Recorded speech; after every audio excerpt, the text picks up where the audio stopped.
Donc, je suis présidente directrice générale du BRGM et effectivement, je crois, la première femme à cette fonction au BRGM. Alors, les proportions de femmes et d'hommes au BRGM en 2018, vous voyez que pour l'effectif total, 45% de femmes, donc c'est tout, je pense que c'est bien. Quand on arrive aux ingénieurs et aux cadres, 32%. Donc là, on a finalement l'illustration du fait que les femmes hésitent parfois dans leurs études à se tourner vers des carrières d'ingénieurs ou de chercheurs dans des domaines techniques. Voilà. À titre personnel, dans ma propre école, donc l'école des mines de Paris, donc une formation d'ingénieur et non pas de chercheur, c'était masculin à 97%, hein, quand j'ai fait mes études. Donc vous voyez, il y a quand même, c'est un sujet de l'enseignement supérieur en général.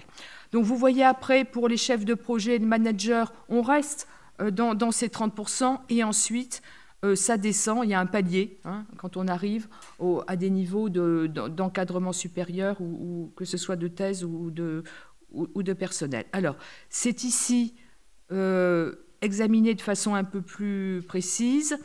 Donc, vous voyez quand même que les cadres géoscientifiques, 32% de femmes en ingénieurs et cadres, on a donc ces 10% de moins par rapport à la population générale.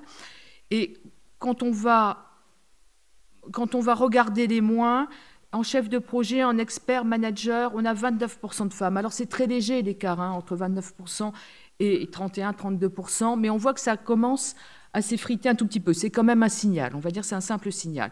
Quand on regarde ensuite les proportions pour les chefs de projet de taille importante ou pour les HDR, on voit le pourcentage de femmes baisser.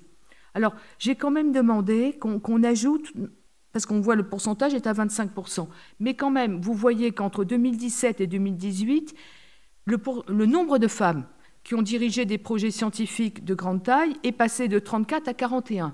Donc, en nombre, c'est bien. En pourcentage, ça baisse. Probablement, il n'y a pas un vivier suffisant. Hein, et ça, c'est la faiblesse, finalement, des femmes, tout simplement, chercheurs qu'on va retrouver là. Et ensuite, au niveau du CODIR, vous voyez qu'il y a eu une chute en 2018 et 2019. Nous sommes sur des petits nombres. C'est le départ de Nathalie Derfleger qui a quitté le CODIR à sa demande. Et c'est vrai que je ne suis pas arrivée à recruter une femme pour la remplacer au poste de directeur opérationnel. Et quand je regarde ce que j'ai tenté de faire pour les directeurs adjoints de centre de direction, j'ai fait des propositions à des femmes et ces femmes ont refusé. Alors ici, vous voyez les courbes d'évolution. Donc 40%, c'est le pourcentage qu'on avait pour les ingénieurs et cadres au BRGM, 40% de femmes. Vous voyez que quand on arrive au niveau 2, les femmes sont bien positionnées, ça monte depuis 2007. Et c'est un hommage, je crois, aux diplômes qui sont quand même en général supérieurs du côté des femmes. En revanche, pour des postes d'encadrement, on a cet écart, hein, qu'on retrouve, qui est toujours d'environ une quinzaine de pourcents. Alors, l'index d'égalité femmes-hommes, 93 sur 100 au BRGM, c'est un score très très élevé. C'est un index qui est officiel, ça n'a pas été créé pour le BRGM. Vous voyez les 5 critères.